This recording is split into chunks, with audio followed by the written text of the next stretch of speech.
Hello दोस्तों, कैसे हैं आप सब। आई होप सभी स्टूडेंट अच्छे होंगे। डियर स्टूडेंट्स, आज के सेशन में हम आप लोगों से बात करने वाले हैं three phase induction motor.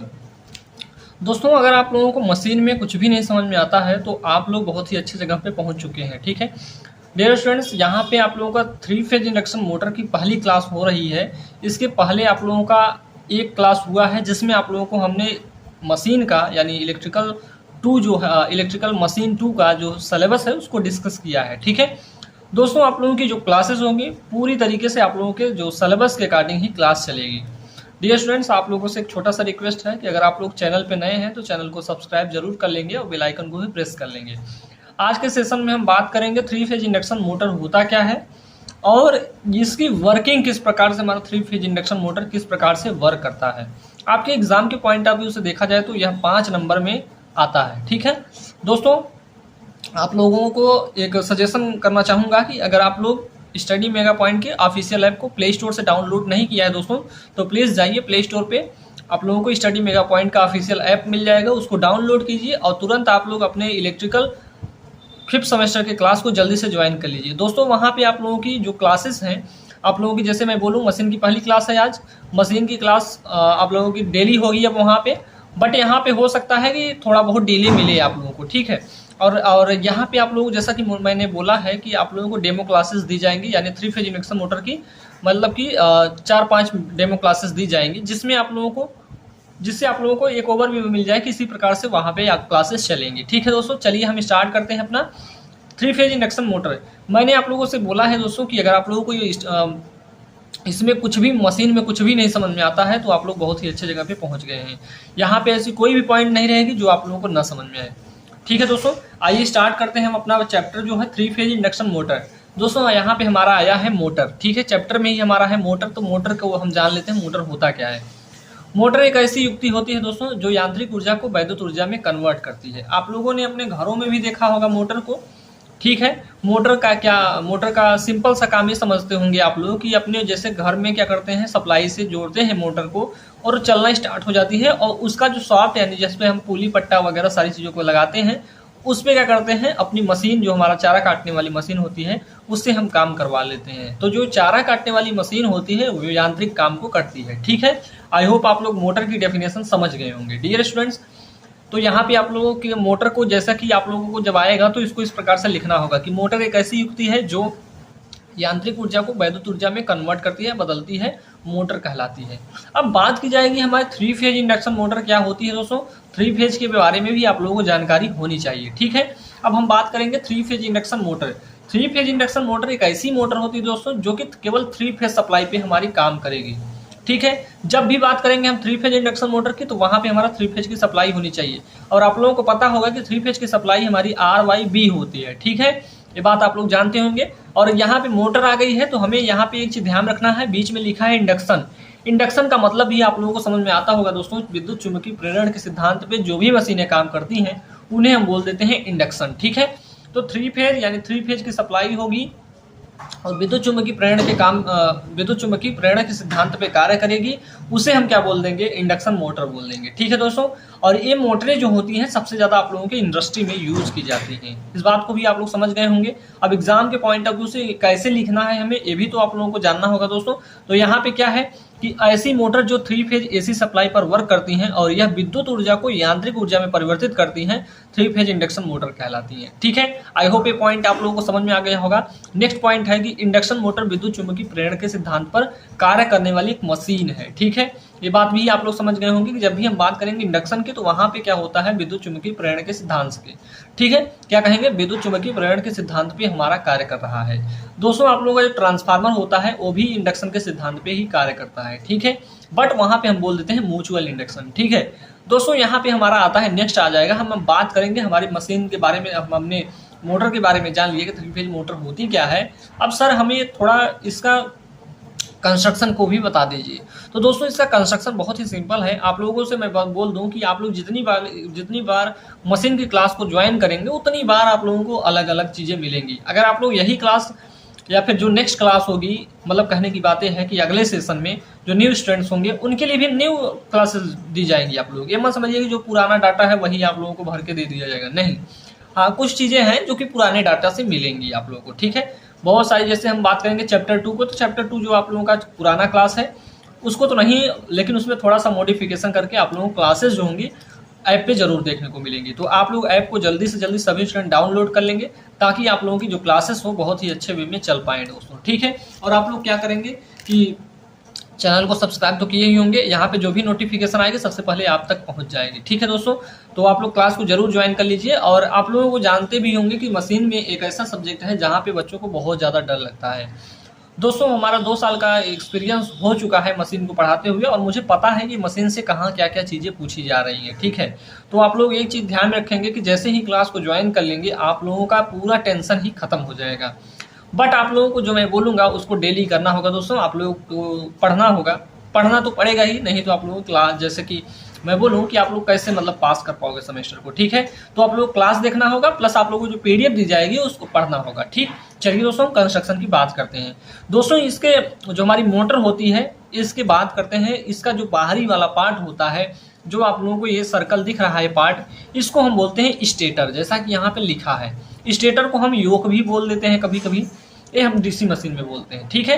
But हम 3 फेज इंडक्शन मोटर में जब भी बात करेंगे तो वहां पे हम स्टेटर बोलेंगे, ठीक है दोस्तों।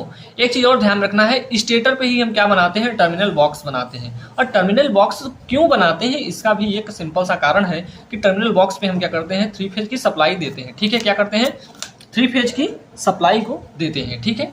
अब आगे चलते हैं दोस्तों। आगे क्या है कि आगे यहाँ पे देख सकते हैं, इसके अंदर हम चलते हैं। तो आप लोगों ने देखा कि स्टेटर होता है और स्टेटर पे ही हम क्या करते हैं, स्टेटर पे ही बाइंडिंग किया जाता है। जिस स्टेटर पे की जाने वाली बाइंडिंग को हम स्टेटर बाइंडिंग बोलते हैं, ठीक है दोस्तों। स्टेटर बाइंडिंग को जब हम कर लेते हैं, अब ये जो स्लॉट्स दिख रहे हैं, ये स्लॉट्स होते हैं गोला गोला टाइप का, इसमें रॉड भरे जाते हैं, रॉड टाइप का होता है, या फिर इसमें हम बाइंडिंग करते हैं रॉड टाइप का, ठीक है।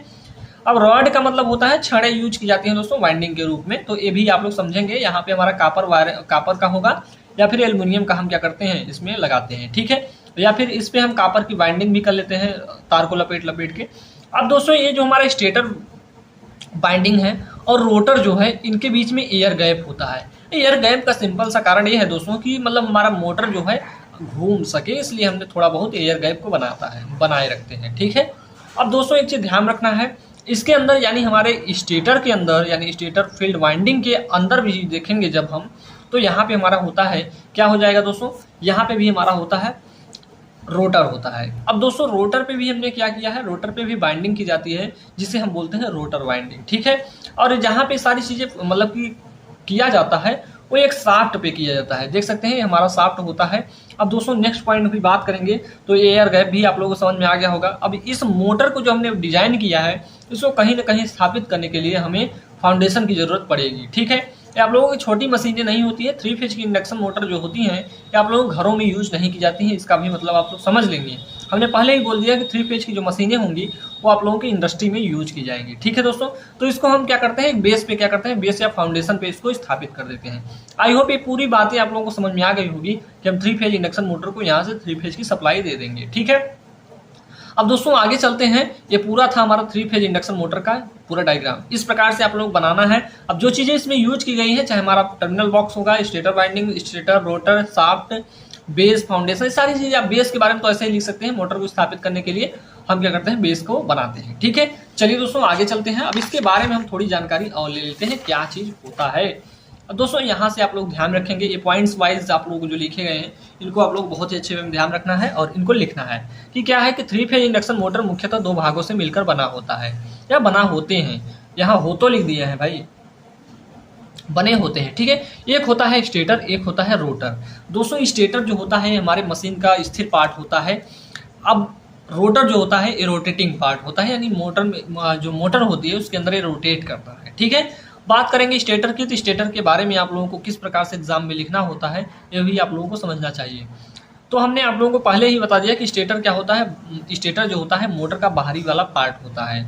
यह काम क्या करता है दोस्तों, यह बाहरी आघातों से यानी चोटों से क्या करता है, प्रोटेक्शन करता है, ठीक है। इस बात को भी आप लोग समझ गए होंगे। तो यहाँ पे लिखेंगे कैसे, यह मोटर का सबसे बाहरी वाला भाग होता है जो मोटर को बाहरी चोटों या आघातों से क्या करता है, बचाता है, ठीक है। आगे की पॉइंट को ध्यान रखेंगे कि स्टेटर क्या है, स्टेटर मोटर का स्थिर पार्ट होता है, यानी क्या होता है, स्थिर पार्ट होता है। स्टेटर के ऊपर पर या ऊपर हम बोल सकते हैं ऊपर पर टर्मिनल बॉक्स बना होता है। ऊपर आप लोगों ने देखा था टर्मिनल बॉक्स बना था, जिससे हम क्या करते हैं 3 फेज की सप्लाई दी जाती है, यानी टर्मिनल बॉक्स में हम क्या करते हैं 3 फेज की सप्लाई को देते हैं। ठीक है, अभी आप लोग बात करेंगे स्टेटर के निम्न पार्ट होते हैं। स्टेटर के भी निम्न पार्ट होंगे भाई। एक होता है स्टेटर फ्रेम हो जाएगा, स्टेटर वाइंडिंग हो जाएगी, टर्मिनल बॉक्स हो जाएगा। ठीक है, अब स्टेटर के और भी पार्ट्स हो सकते हैं लेकिन इतने इंपॉर्टेंट हैं। ठीक है, इनको आप लोगों को लिखना है। ठीक, अब दोस्तों स्टेटर फ्रेम क्या होता है इसके बारे में जानेंगे आप लोग कि यह मोटर का बाह्य बेलनाकार भाग होता है। कैसा होता है, मतलब ये बाहरी वाला मोटर के बाह्य वाला, यानी स्टेटर फ्रेम के अंदर बोला जा रहा है, यह मोटर का बाह्य बेलनाकार भाग होता है। इसका मुख्य कार्य स्टेटर कोर को थामना, स्टेटर वाइंडिंग और टर्मिनल की रक्षा करना। ठीक है, तो इसका मुख्य कार्य आप लोग समझ गए होंगे। स्टेटर कोर क्या करता है, स्टेटर कोर को थामता है यानी प्रोटेक्शन प्रदान करता है। स्टेटर वाइंडिंग और टर्मिनल बॉक्स की प्रोटेक्शन करता है स्टेटर फ्रेम जो होता है। ठीक है, स्टेटर फ्रेम किसका बना होगा, ढलवे लोहे का बना होता है। कॉम्पिटिटिव एग्जाम के पॉइंट ऑफ व्यू से देखा जाए तो इंपॉर्टेंट है दोस्तों। ठीक है, आप लोगों का ये जो नोट्स है पूरा आप लोगों को कॉम्पिटिटिव बेस पे ही बनाया जा रहा है। ठीक है, फिर से बनाया जा रहा है। आप लोग ये ना समझिएगा कि पुराना वाला ही सर हमें दे रहे हैं, नहीं, ऐसा नहीं होगा। आप लोग नए स्टूडेंट्स हैं, नई आप लोगों को नोट्स भी मिलेगी। अब बात करेंगे स्टेटर वाइंडिंग। अब देखेंगे दोस्तों स्टेटर में या स्टेटर कोर में फेज वाइंडिंग के लिए अंदर की परिधि में स्लॉट्स बने होते हैं जिसमें वाइंडिंग की जाती है। ठीक है, जो आप लोगों ने देखा, ठीक अभी आप लोगों ने देखा उसमें बाइंडिंग किया गया था। जो ऐसे ऐसे हमने बिंदी टाइप का दिया था ना, ऐसे ऐसे खांचे कटे थे ऐसे ऐसे, तो इनमें हमने क्या किया था, बाइंडिंग किया है। ठीक है, यह कॉपर या एल्युमिनियम के तार से किया जाता है, स्टेटर बाइंडिंग कहलाता है। ठीक है, आई होप ये बात भी समझ गए होंगे आप लोग। उसके बाद नेक्स्ट आ जाएगा दोस्तों हमारा नेक्स्ट हो जाएगा टर्मिनल बॉक्स। टर्मिनल बॉक्स क्या होता है इसको भी आप लोगों को समझना पड़ेगा। ठीक है, स्टेटर में 3 फेज वाइंडिंग के 6 टर्मिनल सिरे यानी 6 टर्मिनल्स सिरे मोटर के टर्मिनल बॉक्स पर कनेक्शन के लिए निकाल लेते हैं। ठीक है, हमारे जो होते हैं वाइंडिंग्स के जो 6 टर्मिनल्स होते हैं या 6 टर्मिनल होते हैं, 6 वायर जो निकलते हैं, उन पे हम टर्मिनल बॉक्स पे क्या करते हैं, कनेक्शन के लिए निकाल लेते हैं। यहाँ स्टेटर को स्टार या डेल्टा में हम कन्वर्ट कर लेते हैं, संयोजित कर लेते हैं या जोड़ देते हैं। ठीक है, उसके बाद आता है दोस्तों हमारा रोटर। ठीक है, नेक्स्ट हमारा पार्ट आ जाएगा रोटेटिंग पार्ट होता है जो, यानी यह मशीन का घूमने वाला भाग होता है जिसे हम क्या बोल देंगे, रोटर बोल देंगे। मशीन का जो भी आप लोग देखेंगे ये घूमने वाला पार्ट है, तुरंत उसे बोल देंगे रोटर है। ठीक है, अब ध्यान रखना है, मशीन के घूमने वाले भाग को रोटर कहते हैं। यह सिलिकॉन स्टील का बना होता है। किसका बना होगा, रोटर सिलिकॉन स्टील का बना होगा। इसके केंद्रीय भाग में शाफ्ट लगाकर इंड प्लेट से जोड़ दिया जाता है। ठीक है, यानी कहने की बात है केंद्र यानी जो सेंटर वाला पॉइंट है, आप लोगों ने देखा कि शाफ्ट लगा था और शाफ्ट को हम दोनों तरफ से, आप लोग अभी जब फिगर देखेंगे रोटर का, तो दोनों तरफ से इंड प्लेट से क्या किया जाता है, शॉर्ट सर्किटेड करके जोड़ दिया जाता है। ठीक है दोस्तों, अब डिफरेंट टाइप्स के आप लोगों के 3 फेज इंडक्शन मोटर में रोटरें यूज की जाती हैं, जो कि आप लोगों के एग्जाम के पॉइंट ऑफ व्यू से आपके जो सिलेबस में है वो है स्क्वायरल गेज वाउंड रोटर। यही आप लोगों के एग्जाम में आएगा। ठीक है, कि स्क्वायरल गेज इंडक्शन मोटर को या 3 phase squirrel gauge induction motor को संक्षेप में समझाइए, तो वहाँ भी आप लोगों को पहले ये सारी चीज़ों को लिखना होगा। हमें पहले स्टेटर को लिखना होगा, फिर रोटर को बनाना होगा। अभी रोटर के बारे में भी जान लेंगे कैसे कैसे क्या क्या चीज़ें हैं हमारी। ठीक है, बात करते हैं रोटर निम्न प्रकार का होता है। स्क्वायरल गेज वाउंड रोटर होता है, डबल गेज वाउंड रोटर होता है, फेज वाउंड रोटर होता है। 3 प्रकार के 3 फेज इंडक्शन मोटर में रोटर यूज किए जाते हैं, लेकिन सबसे ज़्यादा कौन सा यूज किया जाता है, स्क्वायरल गेज का रोटर यूज किया जाता है। ठीक है, बात करते हैं स्क्वायरल गेज वाउंड रोटर के बारे में आप लोग किस प्रकार से लिखेंगे, तो ये भी आप लोगों को आना चाहिए। ठीक है दोस्तों, अभी आप लोग इसका कंस्ट्रक्शन किस प्रकार से बनेगा ये भी यहाँ आप लोगों को दिखाऊंगा। ठीक है, अब ध्यान रखेंगे कैसे लिखना है। यह रोटर जो स्क्वायरल गेज रोटर की बात की जा रही है, यह रोटर सिलिकॉन स्टील की गोल पत्तियां होंगी। ठीक है, गोल पत्तियों से मिलकर इसको बनाया जाता है। ठीक है, अब बना होता है तथा इन पर लेमिनेशन किया जाता है, यानी लेमिनेट किया जाता है ताकि शॉर्ट सर्किट ना हो। रोटर पर बंद खांचे होते हैं या खांचे कटे होते हैं।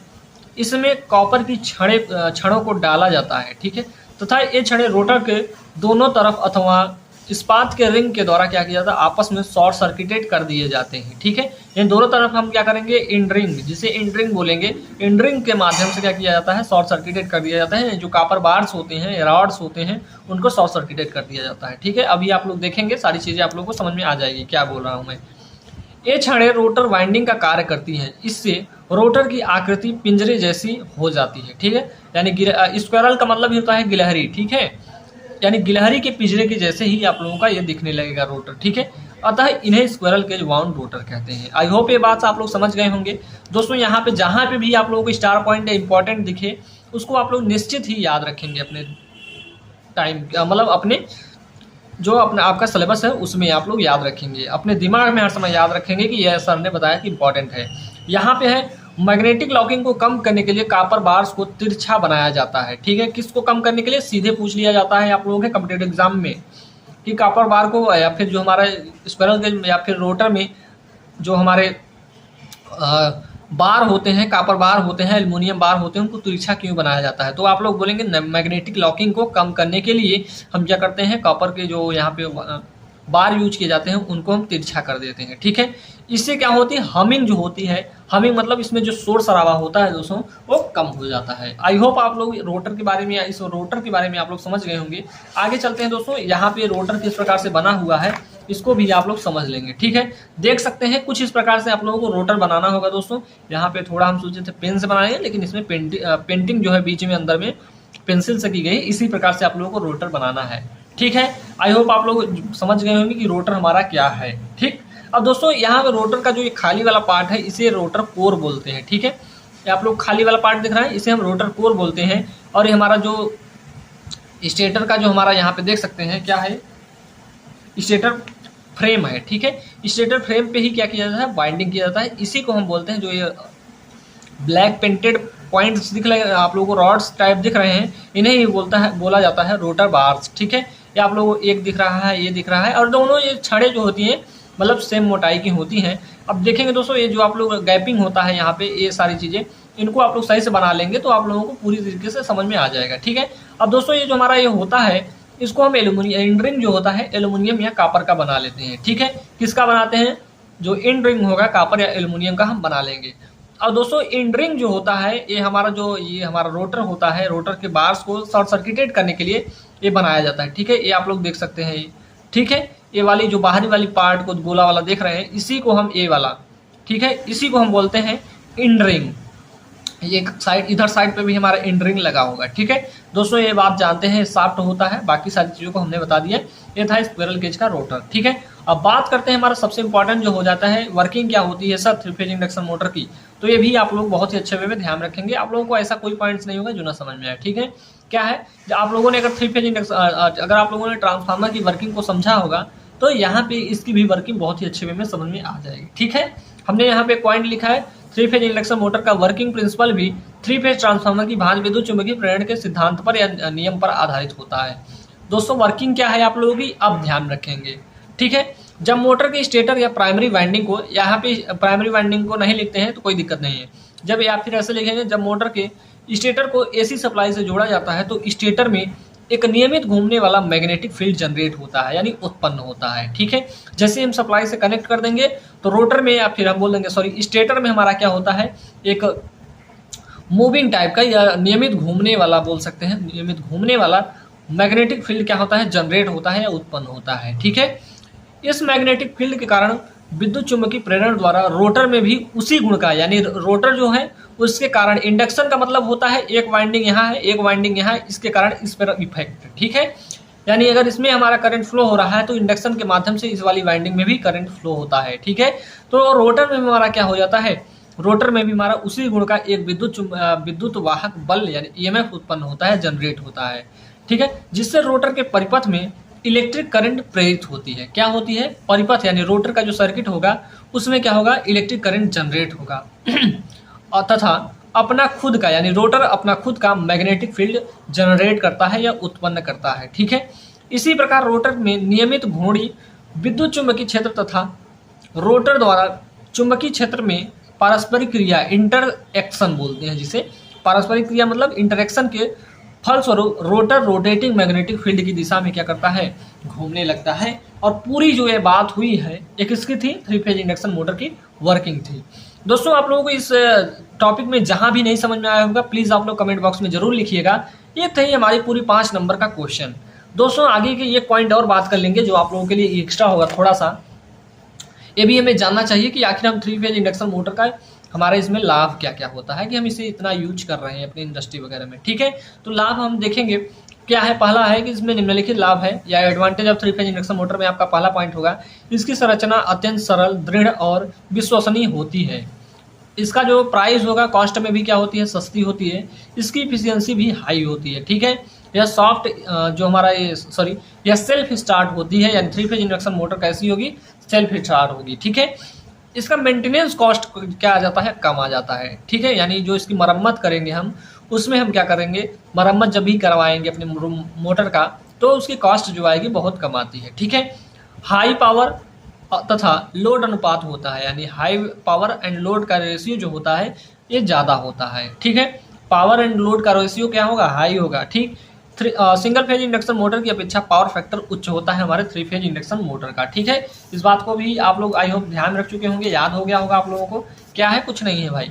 बात करते हैं डिसएडवांटेज की। ठीक है दोस्तों, डिसएडवांटेज क्या है इसका, ये भी आप लोग समझेंगे। इसकी गति को दक्षता में परिवर्तित किए बिना परिवर्तित नहीं किया जा सकता। इसकी स्पीड को पहले दक्षता यानी एफिशिएंसी में कन्वर्ट किए बिना हम इसकी स्पीड को मतलब कि परिवर्तित नहीं कर सकते। ठीक है, लोड बढ़ाने से स्पीड घट जाती है, यानी जैसे ही हमारा लोड बढ़ेगा स्पीड तो घटनी ही घटनी है, चाहे कोई भी मोटर हो। ठीक है, क्या है, नेक्स्ट पॉइंट है कि इसका starting torque DC shunt motor की अपेक्षा कम होता है। ठीक है, इस बात को भी ध्यान रखेंगे। सबसे ज्यादा स्टार्टिंग टार्क किस मोटर का होता है दोस्तों, तो आप लोग बोलेंगे डीसी सीरीज मोटर का होता है सबसे ज्यादा। इसी मोटर को हम इलेक्ट्रिक ट्रैक्शन सिस्टम में भी यूज करते हैं। ये बात जो मैं बोल रहा हूँ इसको याद रखेंगे, 6 सेमेस्टर में आप लोगों के बहुत काम में आने वाला होगा। ठीक है, नेक्स्ट पॉइंट है कि सिंक्रोनस स्पीड पर नहीं चलाई जाती है, यानी 3 फेज इंडक्शन मोटर को हम 3 फेज इंडक्शन मोटर को सिंक्रोनस स्पीड पर नहीं चला सकते। ठीक है, नोट पॉइंट तो अपने जीवन में हर समय याद रखेंगे, जब भी आप लोग मरने वाले हो, जब भी किसी टाइम पे आप लोगों को याद रखना है। ठीक है, कि रोटेटिंग मैग्नेटिक फील्ड के लिए डिस्ट्रीब्यूटेड वाइंडिंग करना आवश्यक होता है। पहली बात ये ध्यान रखेंगे, जैसे में रोटेटिंग मैग्नेटिक फील्ड की बात की जाएगी तो वहां पे हम कौन सी वाइंडिंग करेंगे, डिस्ट्रीब्यूटेड वाइंडिंग करना आवश्यक होता है। नेक्स्ट पॉइंट क्या है, इंडक्शन मोटर में नो लोड करंट जो होता है, फुल लोड करंट का 40 से 50% तक होता है, जबकि हम ट्रांसफार्मर में 2 से 5% तक देखते हैं। ठीक है, आई होप ये बातें आप लोगों को समझ में आ गई होगी दोस्तों। इसके बाद हमारा नेक्स्ट लेक्चर होगा जिसमें हम आप लोगों को बताएंगे production of rotating magnetic field, जो आप लोग के एग्जाम के पॉइंट ऑफ व्यू से मोस्ट इंपॉर्टेंट होगा। मैं सबसे पहले उसी को बताता, बट आप लोगों को थोड़ा बेसिक इंट्रोडक्शन जैसे पता हो जाता है तो आप लोग बहुत ही अच्छे से सारी चीज़ों को समझ पाएंगे। ठीक है, अब रोटेटिंग मैग्नेटिक फील्ड का यानी production of rotating 3 phase rotating magnetic field को नेक्स्ट लेक्चर में हम देख लेंगे दोस्तों, बहुत ही अच्छे वे में। वो भी आप लोगों को बहुत ही अच्छे वे में समझ में आएगा। आई होप आप लोगों को ये लेक्चर अच्छा लगा होगा, वीडियो पसंद आया दोस्तों तो वीडियो को लाइक कीजिएगा। चैनल पे नए हैं तो चैनल को जरूर सब्सक्राइब कर लेंगे दोस्तों। आप लोगों को स्टडी मेगा पॉइंट के ऑफिशियल ऐप की लिंक जो है डिस्क्रिप्शन में भी मिल जाएगी, आप लोग टेलीग्राम चैनल को भी जरूर ज्वाइन कर लेंगे दोस्तों। मिलते हैं आप लोगों से नेक्स्ट लेक्चर में, तब तक के लिए जय हिंद, जय भारत।